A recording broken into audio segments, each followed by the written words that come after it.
I want to take a moment to talk about the numerous steps the Biden-Harris administration is taking to support Americans who seek to depart or relocate within Lebanon.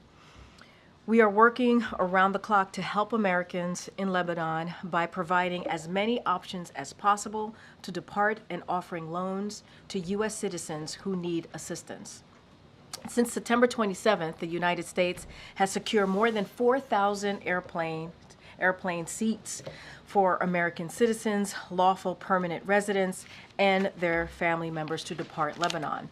We have reserved seats for Americans and their family members on daily commercial airlines that continue to fly out of Beirut, and we have organized additional flights for U.S. citizens, lawful permanent residents, and their spouses, children, and parents to depart Lebanon.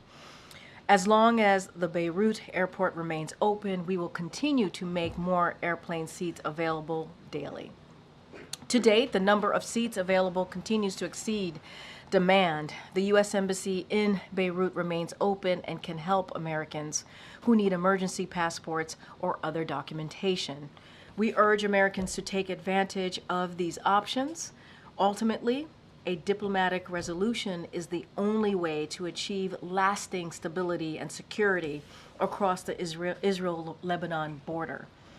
We are in discussions for when we will be able to achieve that. Now, earlier today, as many of you saw, the President and the Vice President received an update regarding Hurricane Helene response and recovery efforts.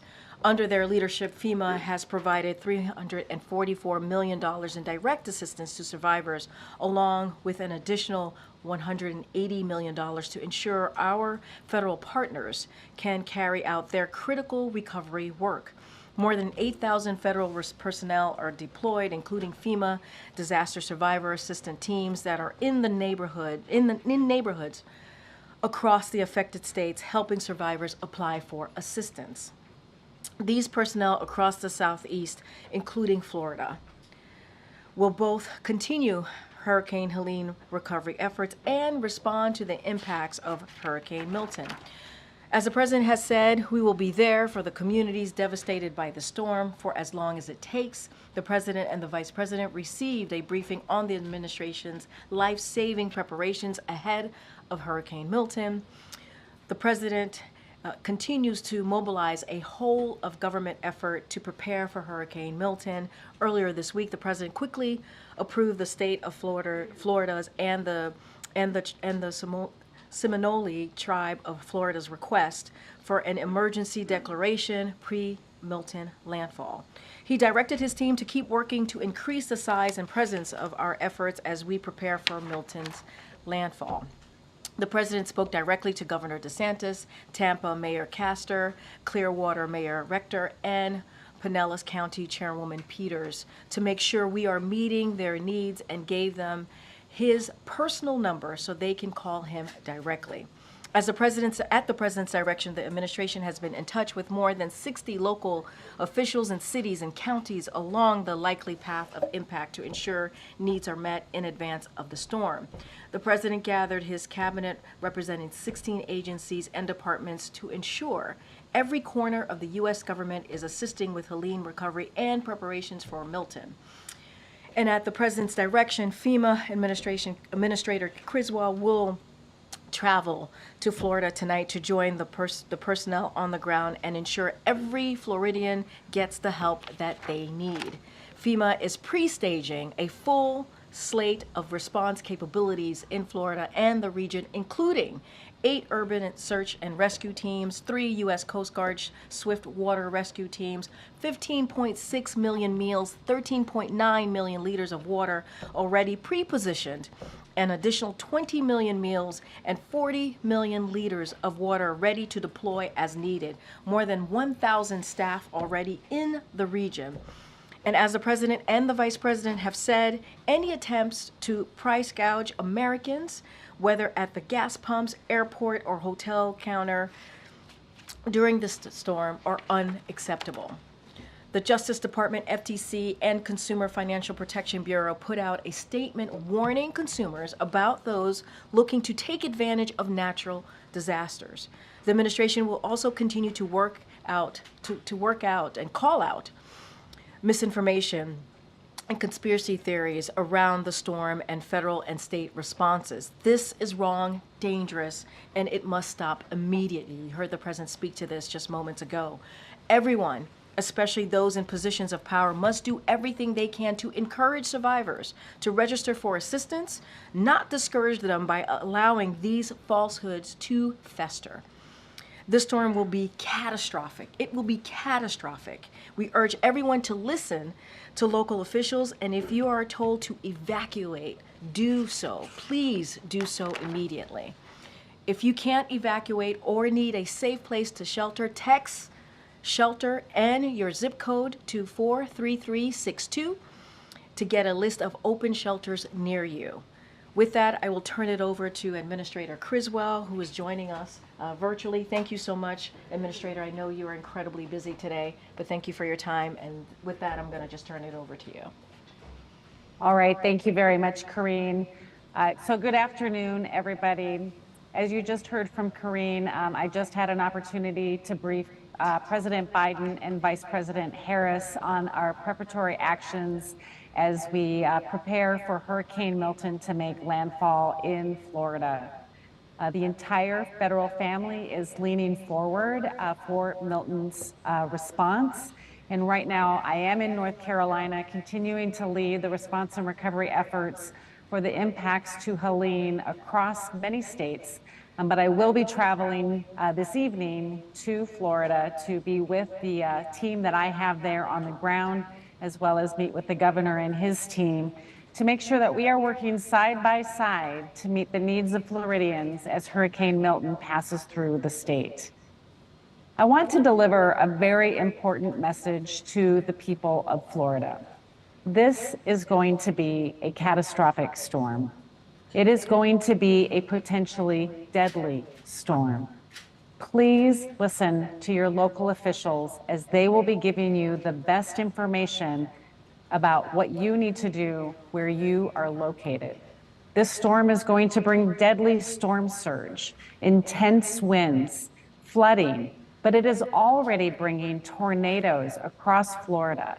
So if you do get an emergency message on your phone right now for a tornado warning, please seek shelter immediately. My heart goes out to all of the Floridians who have been in the path of many storms.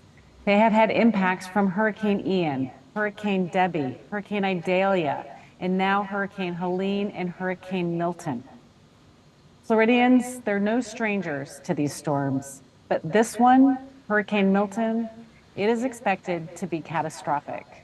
And I promise you that FEMA is ready. FEMA and the entire federal family will be there to provide those immediate life-saving activities and begin to stabilize the incident after the storm passes. And again, I will be there on the ground to assess the impacts and prioritize the movement of federal resources to where the state needs them most. Today, tonight, and tomorrow, these are going to be tough as we watch the impacts move across Florida. And again, we're already seeing impacts from this storm with tornadoes and high winds happening in different parts of Florida. The most important thing is your safety. And I need everyone listening to do everything you can to protect yourself and your family as Milton passes. Some of you may still be able to safely evacuate. Others, it may be too late. Again, I need you to listen to your local officials. They will know exactly what you are still able to do. And if you receive, again, a tornado warning on your phone, through a NOAA radio, or from your local officials, there are tornadoes that are happening now. You need to seek shelter immediately. I have also been in contact with Governor DeSantis, Mayor Castor, Mayor Welch, and Mayor Dyer, as well as all the tribal nations in Florida that are in the path of this storm. The President's swift approval of the pre-landfall emergency declaration for Florida, as well as the Seminole Tribe of Florida, allows us to be able to employ the resources that we have staged to immediately begin to save lives and support the response activities. In addition to the thousands of people that I already have on the ground in Florida for Hurricane Helene, as well as the previous storms from previous years, At the President's direction, I sent an additional 1,200 search and rescue personnel, 6 incident management assistance teams, multiple power assessment teams, and dozens of medical facility assessment personnel into the area pre-landfall. We've also staged over 500 ambulances, and the search and rescue teams include high water vehicles and air assets as well as boats to support those life-saving activities in the first hours after the storm passes. As you heard Karine say, we've also pushed millions of meals and liters of water into Florida to support those immediate needs. And let me be clear, the movement of these resources and these commodities are not taking away from our ongoing response and recovery efforts in North Carolina and the other states that were impacted by Hurricane Helene. We are built for this. We have managed multiple simultaneous catastrophic incidents before, and we are prepared to do this again. And I want the people to hear it from me. FEMA is ready. Our agency is postured to respond to this storm and maintain our current response and recovery efforts for Hurricane Helene impacted states. And we will be providing, and I will be providing regular updates to President Biden and Vice President Harris as this storm passes, so we can make sure that we are getting all of the federal resources that are needed to support their response. And they have directed me, as they always do, to make sure that Floridians continue to get everything they need. I want to be clear, we at FEMA stand ready to both continue our support to Hurricane Helene and respond to the impacts from Hurricane Milton. This is what we do best. We manage complex incidents. We coordinate, we communicate, and we respond. And again, I'll be traveling to Florida later today so I can join my team as well as our state partners that are in the field preparing for the impacts from Hurricane Milton. My leadership team, they are the best of the best. They are trained to work across multiple states and support the impacts that states are going to be feeling. And I want everybody to know that we are prepared for what we need to do to support Florida as well as all of the other states. Before I take questions, I just want to emphasize once again, because this is extremely important. People need to listen to their local officials. They need to take this storm seriously. It's going to hit the west coast of Florida as a major hurricane, and it will still be a hurricane as it departs on the eastern coast of Florida. There will be flooding, there will be tornadoes, storm surge. Take the actions you need to protect yourself and your family. We do not need to lose any lives as a result of this storm. We have the time to prepare. Make sure that you're taking those actions now.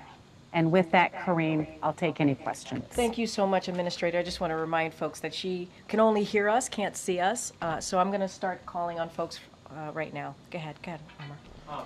Thank you. I appreciate you making this time. Do you have an estimate of the universe of how many people are not heeding the evacuation orders and remain at risk? I do not have an estimate, but what I can tell you is that I was in Florida on Monday. I met with the mayor of Tampa and the mayor of St. Petersburg, and I saw people leaving the area. People are listening. They are leaving. But we know there's always a few that want to stay behind and protect their home. This storm is different. This storm is going to bring deadly storm surge. And so I want people who still have time to evacuate to make sure that they're doing so, but doing so safely, under the guidance and the advice of their local officials. Go ahead, MJ. Thank you, Administrator. This is MJ Lee with CNN. The White House has been talking a lot about the threat of misinformation, disinformation as it relates to storm recovery efforts. Can you talk to us about whether there's one piece of incorrect information that you think, in your view, has been most damaging, that you think would be most important to clarify? Well, honestly, I think all of it is damaging to our ability to be able to reach people. It's intentional to create distrust, and that level of distrust is, as the president said earlier today, un-American. And what we need to do is make sure people can get the assistance that they need and they deserve. And so I want people to be able to come to us, register for assistance, so we can help them on their road to recovery. Go ahead, Nandita. Thank you, Greg.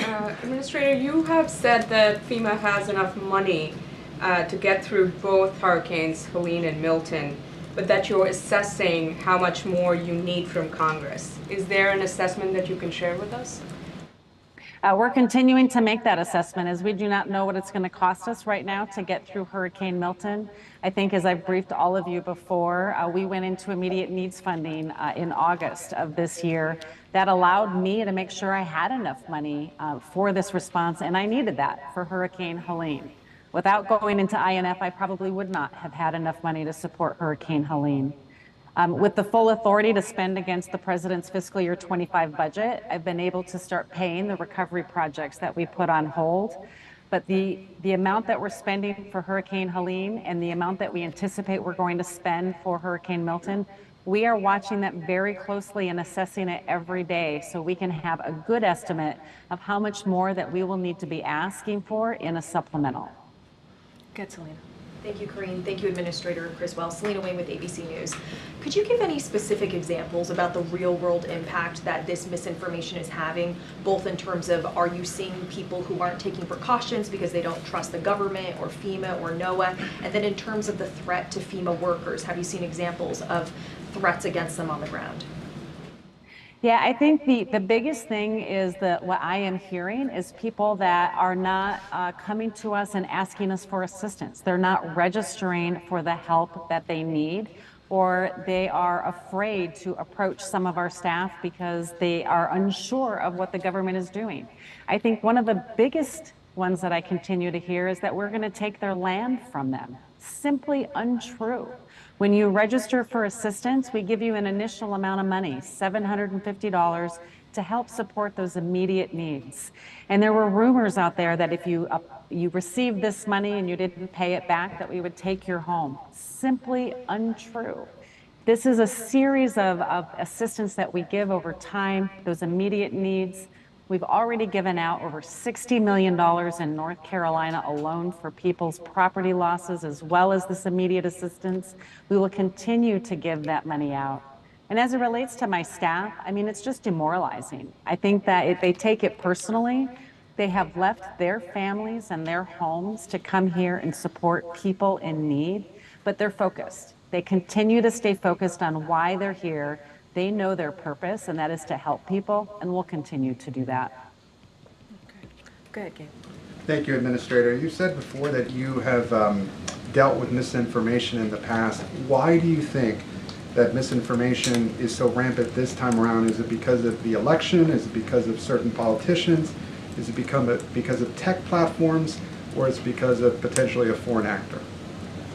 Yeah, I mean, I have definitely seen misinformation before. We have had misinformation for a long time, but we have seen it increase recently. We saw a significant increase in the response in Maui, and even more, the greatest amount that I've seen in this response to Hurricane Helene. I don't want to speculate as to why we're seeing this increase. It's just damaging, and it just makes it harder for us to do our job, and it's a distraction for the people that are out there doing really hard work to help the people get the assistance that they need and deserve. Ken? Could you just describe the storm is going to be making landfall late at night on the West Coast. To what extent does that add to the complications or the dangers for residents, and just how unique is it the fact that it will be a hurricane when it hits the West Coast, but also a hurricane when it exits the East Coast of Florida? I think anytime we see a storm hit during the evening, it just complicates things, right? Because we know that we will have power outages as a result of this. It will be dark. People will have to try to protect themselves without the same level of light that they're used to. It just creates a whole other level of complication. But as we heard from Director Brennan earlier today, it is very rare for a storm to be a hurricane when it makes landfall and as it exits the state. It's going to move quickly, according to him, through the state, but that means it's going to create these catastrophic impacts across the state. We're going to see the most significant with storm surge on the west coast, but we know from Hurricane Ian how much inland flooding and flash flooding that happened on the east coast in the Orlando area. And so we're concerned about that. And that's why I talked to the mayor of Orlando earlier today to make sure he knew that even though the West Coast is getting a lot of focus on this, that the East Coast is going to have significant threats as well. And that's why I've also got incident management teams right there in the Orlando area to help work side by side with the local officials so we can get those resources in as quickly as possible when this storm is making landfall and moving across the state. And I know, Administrator, you have to head out. Akela, you have the last question. Okay. Hi, Administrator. I'm just wondering if the administration is confident that the election will still be able to be conducted by November, that power outages, that roads will be safe to drive on so voters can cast their ballot. So, the election piece is with the states, and we have resources that we can help them with to ensure we meet whatever needs that they have, and we'll continue to work with them if they have any specific requirements. Thank you so much, Administrator. Safe travels. I know Thanks, you've been in Corinne. North Carolina for some time, helping on the ground there. We really appreciate everything that you're doing, and safe travels to Florida tonight. Thanks, Thank Corinne. you. Thanks, everybody. Okay, Amr? Great. On the Netanyahu call earlier today, was the president told by Prime Minister Netanyahu how he intends to respond to Iran after the October 1 attack? And then secondly, the Prime Minister's office and President Trump have confirmed they spoke last week. Was the White House informed of that call ahead of time, and do you know the contents of that call? And just generally, are you comfortable with that type of conversation happening? So look, a couple of things. You just asked me a slew of things there. I do want to say, I know there's the rabbi call that the president's going to be doing momentarily. We'll let you know when that happens. I think we're running a little bit behind, and I know that there's going to be an opportunity for all of you all to tune in. Let me just give you a couple of just top lines on the call. It lasted about 30 minutes. It was 30 minutes long. It was direct. It was productive, obviously the call that the president had with the Prime Minister of Israel. They discussed a range of issues, and we are going to have a readout shortly that you all will have to get a better sense of what was discussed on the call, so I'm not going to get ahead of that. I know the team is working through that at this time. So as you all know, the U.S. and the Israeli government have had discussion since last week. Certainly since after the Iran attack. And so those discussions continued with the president and the prime minister. Certainly not going to get into those discussions. There's going to be a readout. Don't have anything else beyond that to share, but I can say that they did have a discussion about that. And it is a continued discussion. It started off with obviously staff level discussion last week, and obviously the two leaders had an opportunity to talk directly. Like I said, it was productive, it was direct, it lasted about 30 minutes. And this is on top of more than a dozen calls that the president and the prime minister have had since October 7th of last year. As it relates to one of your questions there about the book. Look, as you know, there are... About the Trump conversation last week. Oh, Did I ask about the book as well? But we can come back to the book. We can come back. There's plenty of questions. I'd like to answer that as well. But particularly about Trump's conversation, I think that's more pertinent to today's we'll call. say more about the Trump conversation. So Trump spoke with Netanyahu last week. I see what you're saying. Okay. Yeah, okay. You guys aware of it? Look, I don't. That's something for obviously the Trump team to speak to. I can't speak to that about their conversation. I just don't have anything to add I guess beyond it's that. more relevant. Yeah. Are we having like two different, a former administration and a current administration doing foreign policy at the same time? As you know, there's one president at a time. That has been the way that we've done this, right, in this country. And so that is what exists. The current president, the President Biden, had a conversation with the Prime Minister. They've had, as I mentioned, more than a dozen conversations since the past year, since October 7th of 2023.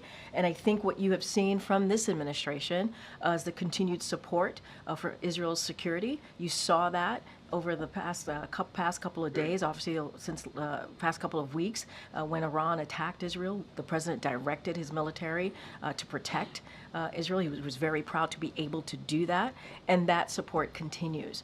They had as I said, a direct, a productive conversation, as they've had for many times. This is, when you think about the president and the prime minister, they've known each other for decades, and so that's what I can speak to.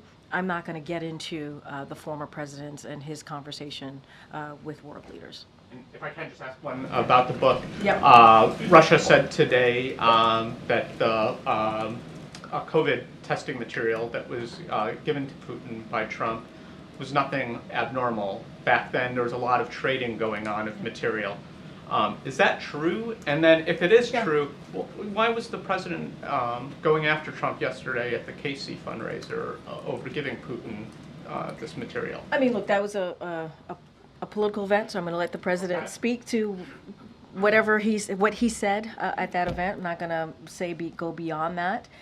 What I will say is, as it relates to what happened in the last administration, how then the president behaved and what he was able to do, whatever's being reported, I'm going to leave it to the 2020, that time in 2020, to that administration. Look, what I can say, and we can say very proudly and forcefully, I believe, is how this president responded to a once-in-a-century pandemic.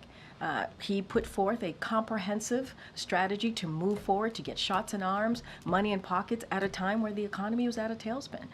And this is a president that took that very, very seriously, along with a critical partnership that he had with the vice president. And that's why we've seen the economy turn around. That's why we all sitting here today without masks on, because the president actually took this seriously and made sure that we were able to get out of the pandemic. That's what I'm going to speak to. The president said what he wanted to say yesterday, and I'll leave it as that. But I guess, is it just adding to misinformation then? Because that what the last president at that time was doing what it sounds like he thought was the right thing. Everybody needed material at that time. I'm going to let the former president speak for himself, and how he behaved and the actions that he's took. That is for him to speak to. What I can speak to is what the president has done over the last 3.5 years. And look, when we came into this administration, we did not have a comprehensive strategy to deal with COVID. That did not happen. I mean, you had a former president who was telling people to inject bleach. And you have this president and this vice president who took it very seriously and put forth a comprehensive strategy to deal with a once-in-a-century pandemic. And the economy is now, just looking at the data, the economy has turned around. We are leading with the economy worldly, globally. And, we are in a different place. And that is because of the leadership of this president. We all saw, some of you were in this room when the former president would come to the podium to talk about the pandemic and the lies that was spewing and what was happening. And this president took it seriously. That's what I can say. Go ahead, Gabe. Thanks, Doreen. Regarding the Woodward book and Prime Minister Netanyahu, you said that, and you have referenced the dozen calls the president has had with the Prime Minister since the start of the war. As it was brought up last time, he hadn't had one before before August 21st. In the book, Woodward reports that the president used an expletive when referring to Netanyahu and calling him a bad guy and other disparaging remarks. What's the White House response to that? So I'll say first that, look, there's going to be many books that are written about this administration, and many administration, it's a typical thing to occur, nothing atypical about that. I'm not going to weigh in on particulars in each one of those books. What I can say to that question that you asked me, I cannot confirm. That is not something that I can confirm from here. But does it speak to the relationship of President Biden and And this is what I've said moments ago, Gabe, which is this president and the prime minister have known each other for decades. And their conversations, their relationship have always been honest and direct. And this 30-minute conversation that they had today was also direct and very productive. And, you have heard the president say he doesn't agree with everything, and they have disagreements. But because they have had these decades-long relationship, they're able to be honest with each other. I think what matters here is that this administration, this president's commitment to Israel's security is ironclad, and that will certainly continue to be the case. And quickly on another topic, on the reporting in that book that that former President Trump spoke with Vladimir Putin at least 7 times since leaving office. Is that appropriate? So look, we're not aware of those calls. I certainly can't confirm any of those calls from here. But if it is indeed true, are we concerned? Do we have serious concerns? Yes. If it is true, again, I cannot confirm any of those calls. Let's not forget, it is concerning, especially when we know the former president was lobbying against more aid for Ukraine to defend themselves against Russia's aggression. So if true, it is concerning, but again, I want to be really clear, I cannot confirm any of these calls. But how is it possible that the intelligence community wouldn't know that a former cannot- president spoke with Putin? I hear you, I just cannot confirm those The calls president happening. has not been briefed on this? I cannot confirm any of these calls were true. Okay. Thanks, Corinne. Given that the president canceled his foreign trip, he would have left, I think, tomorrow morning for Germany and Angola. Can you give us just a sense of what the next few days will look like as he is monitoring Milton? Yeah. Will he be here the whole time probably? Is it possible he'll go to Delaware over the weekend? Are you guys talking about a possible trip to Florida at some point already? So as you saw this morning, the president's going to continue to get hurricane briefings, not just on Milton and how we're preparing and what's happening. Obviously, we're all certainly very much focused. He's going to be laser focused on that, as well as the vice president. And so he'll continue to be updated, continue to get those briefings. I don't have any travel to read out to you at this time, whether it is to the impacted areas or outside of that. What I can say is the president is going to continue to be laser focused on the storms and what's happening, the preparations, how we are still certainly responding to the immediate needs of folks who have been impacted by Hurricane Helene as well. That is also very much in front of us and what we're trying to do and get done there. But that's going to be his focus. You'll continue to hear more from the president. I can guarantee you that over the next couple of days. But what we want to share very, very clearly with Floridians out there, it is important to evacuate. It's important to take this storm very, very seriously. It will be catastrophic. You heard from the FEMA administrator. She is headed down to Florida to be there with her team to assist on the ground as we are pre-positioning and preparing for the storm. And just back to the phone call with Prime Minister Netanyahu. Did the president at any point in this phone call, you said that it was constructive, urge the prime minister to not take certain actions as they relate to either the situation in Lebanon or potential retaliatory strikes against Iran? So look, I'm going to say what I said moments ago. This was a continued discussion on the leaders level. As you know, the staff level has been talking since last week, and it is certainly to continue to speak to the response on Iran's attack and a long list of other conversations and issues that they wanted to discuss between the two leaders. I don't have anything else to speak to or to say. There's going to be a readout shortly that will have a little bit more detail of that conversation. I'm just not going to get into specifics from here. Would it be safe to say that the president now has a clear understanding of and a clear picture of what Israel's plans are for retaliating against What I can Iran? tell you is they had a discussion. They continued their discussion on a response to Iran's attack. A discussion last week, a discussion that certainly started at the staff level, and now the two leaders were able to have a productive, a straightforward, honest conversation, as they tend to do. I don't have anything beyond that. Kathleen. Thanks, Corinne. So Vice President Harris was also on that call between President Biden and Netanyahu. Can you just explain the role she played in that call? Did she just listen in? Did she weigh in on the issues as well? I would refer you to her team to speak to that. Just going back to the contents of the call, I know there's a readout coming out soon, but can you just describe the tone of that call in terms of was the president continuing to push back on issues that were being presented to him from Netanyahu? It was direct and it was productive. That's what I'll share. And can we say at this point if Israel has made a decision on how they want to respond? They continue to have a discussion on Israel's response to the attack, to Iran's attack last week. I'm not going to go into specifics or details. There's going to be a readout shortly. Okay, Michael. Thanks, Corinne. Going back to your warnings against price gouging during the hurricanes, I'm just wondering, does the administration have any reports that that's actually happening, or was this just intended to be a preemptory strike to keep it from happening? Well, I think certainly a preemptive attempt to keep it from happening.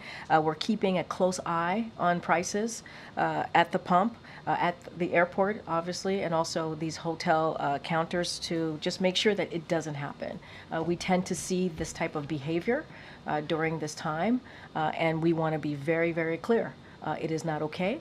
It is not. There's no time to do that. But certainly, when people are evacuating, when people are fearful about what's to come, especially with the historic hurricane like Hurricane Milton, we want to make sure that this is not happening. And that's why the Department of Transportation is on top of it. You have DOJ, FTC, Consumer Financial Protection Bureau, and so they're going to certainly take actions here. And to protect consumers, and that is what we want to make sure that we're doing. We're protecting consumers, we're protecting Americans, and so that's our focus. Okay. Thanks, Corinne. Going back to the reporting in the Woodward book, Yeah. If former President Trump has been speaking to President Putin, he's also had calls and meetings with other foreign leaders, both since he left office and since he announced his latest campaign for the presidency. Is the administration at all concerned that he appears to be running a shadow foreign policy while campaigning for president against the incumbent administration? And so, look, I'm going to give you the same answer that I give to Amr here, which is, as we know, it's one president at a time. That is how we do our business here in this country, as you know very, very clearly. Look, and I said, if there was we cannot confirm this, if there was a call with President Putin, if that is indeed true, yeah, there are concerns, especially when you had the former president lobbying against Ukraine aid. Yeah, but I cannot confirm that. I cannot confirm those calls. What about his meetings with foreign leaders such as Viktor Orban, who has opposed aid to Ukraine as well? Look, I'm going to let the former president speak to his calls with world leaders. I'm not going to dive into that, but what I will say is that this president is focused at what's at hand, right? He had a conversation with the prime minister, 30 minutes, as I stated, half an hour.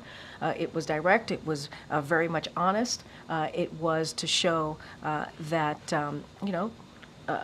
we're going to continue to have those discussions with Israel on how they're going to respond after Iran's attack last week.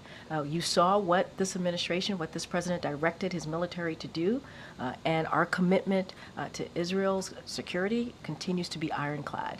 That is what I can speak to, and that is what we're focused on. And as you know, we have a Hurricane Milton that's coming, and you heard from the president. So he has a lot to focus on, and as a leader, that's what he's going to do. One more on the same topic. Sure. Traditionally, when former presidents do interface with foreign leaders, there is a process by which they can liaise with the incumbent administration to be possibly briefed on any policy concerns and possibly provide a readout of those conversations afterwards. Has former President Trump availed himself of any resources that might be available to him? I don't have anything to speak to on that particular question, but I understand your question. I just don't have anything for you at this time. Okay.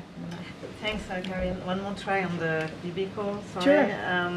Sure. Did the president during this conversation address the latest comments Prime Minister Netanyahu made, saying that Lebanon could experience the same level of destruction as Gaza if they don't free themselves from Hezbollah?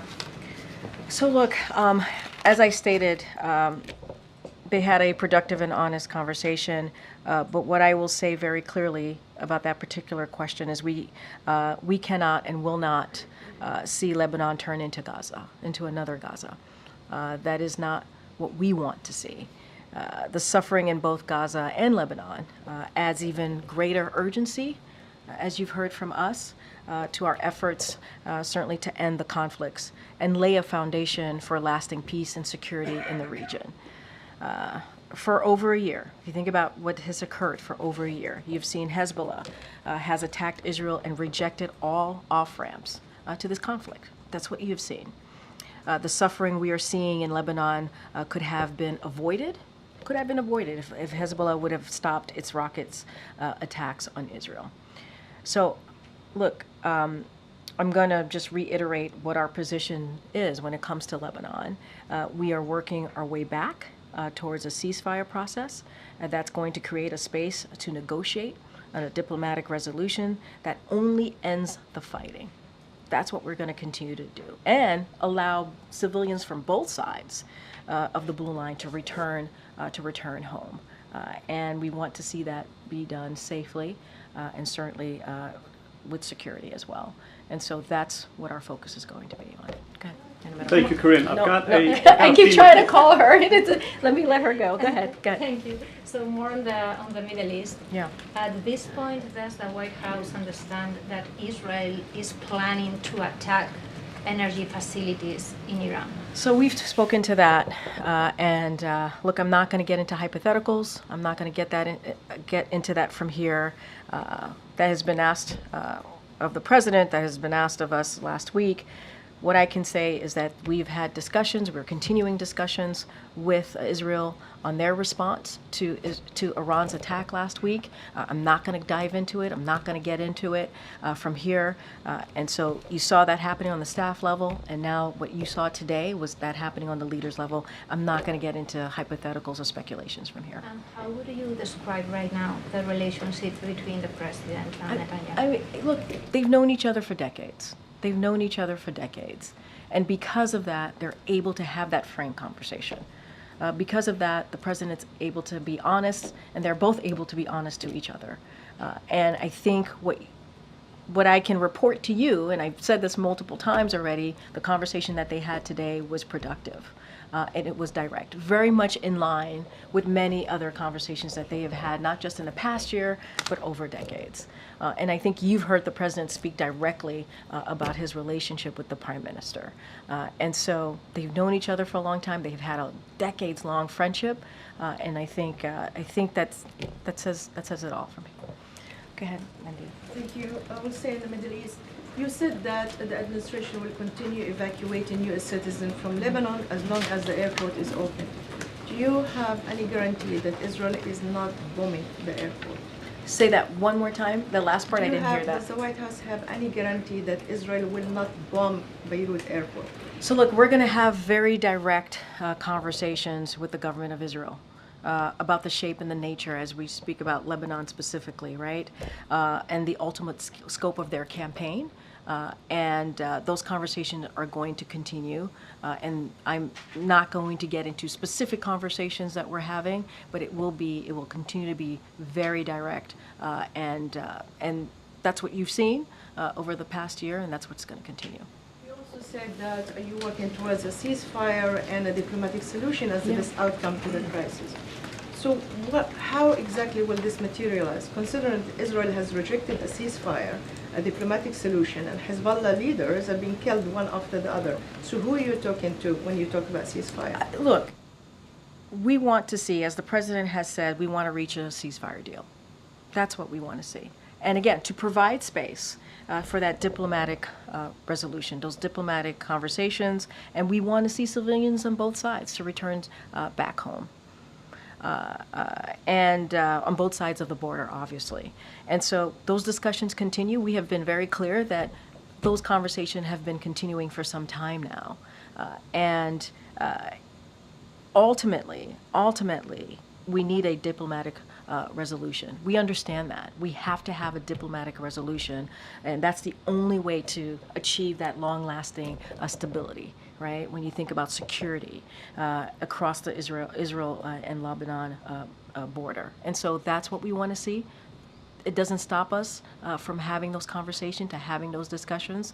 Today, you heard from me, you heard from us that the two leaders spoke about an array of issues. They continued that discussion about how Israel's going to respond to Iran's attack from last week, and a bunch of other things that are incredibly important to both leaders. We'll have a readout shortly that will share a little bit more. And one last question.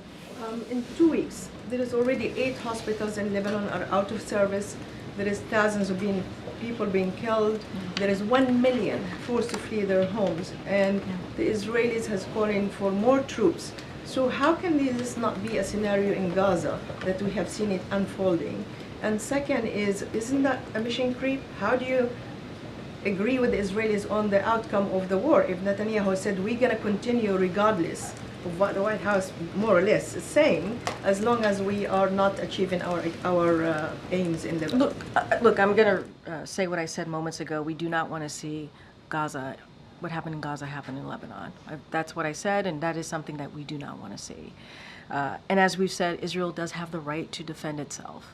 To go after their security threats that they see. But one civilian casualty is too many, and we've been very clear about that. Israel must take every feasible precaution to prevent civilian harm. And those are the discussions that we're going to continue to have. Look, you heard from us, we announced some humanitarian assistance for Lebanon, for the challenges that they're dealing with. $157 million, we announced that last week to deal with those humanitarian challenges. And so we're aware of what's going on, and we've been very clear. We've been very clear on this. Okay, Jared. Just two kind of clarifying questions, at least clarifying for me. They may be clear for others. But have you, in the talks that the president has had with the Israeli prime minister, sort of beyond just kind of the details or the readout, is there now an expectation that Israel would inform the administration in advance of action it's planning to take against Iran? What I can tell you that the discussions continue on how Israel's going to respond to that attack, to the attack from Iran last week. Those discussions continue. I'm not going to get into details from here. And then just quickly on the Lebanon, you talked about kind of the efforts being made to help Americans get out. Yeah, Americans so far, who are in Lebanon. Are those all commercial flights at this point, or are you talking about like some military charters or diplomatic charters as well? Yeah, so what I spoke to was commercial flights, and what we're trying to do, get some seats on, certainly on these flights. I would refer you to the State Department. They did a very good laydown of this as well, and they're certainly helping to lead that effort, so I would refer you to the State Department on any specifics. Go ahead, Phil. Thank you, Corinne. You're pretty consistent. You don't often speculate about hypotheticals, but today on more than one occasion, you've said that if it's true that former President Trump spoke with Vladimir Putin, then that's concerning. Yeah. I'm wondering, why is this administration willing to speculate about that in particular? I said if it's true. Speculation. It's speculation, but if it's true, because I knew, right? We all knew that you all will have questions about for us about the national security concerns, about our thoughts about this, and so if it is indeed true, right? We're talking about President Putin here. We see what's happening in Ukraine, Russia's aggression in Ukraine. That's about democracy. That's about Ukrainians fighting for their freedom. And we've heard the former president say and lobby against the funding for Ukraine. So yeah, if it is true, it is indeed concerning, because we're talking about our national security here. So we want it to be very, very clear. And so I'll leave it there. And then a second question. Sure. Does President Biden regret making Merrick Garland his Attorney General, as Mr. Woodward has reported? Look, the reason I'm able to speculate, because that's a national security concern, I wanted to be very clear about that. But as I've stated many times before, there's going to be many books written about an administration. It's very much typical And I'm just not going to comment on every specifics, every matter that comes up or any particulars that come up. And then a national security question. Yeah. Mr. Woodward also reports that according to intelligence reports, White House officials here believed that there was as much of a 50% chance that Russia would use a tactical nuclear weapon in Ukraine. I mean, is that 50% odds number? Is that accurate? And if so, would this administration, let the American public know that that kind of risk is real? Again, I'm not going to speak to everything that is in a book, every particular. There's going to be many books written, and we understand that. It's not atypical, but I won't respond to every piece in a book. All right, guys, got to go. Thank you so much. We'll see you tomorrow.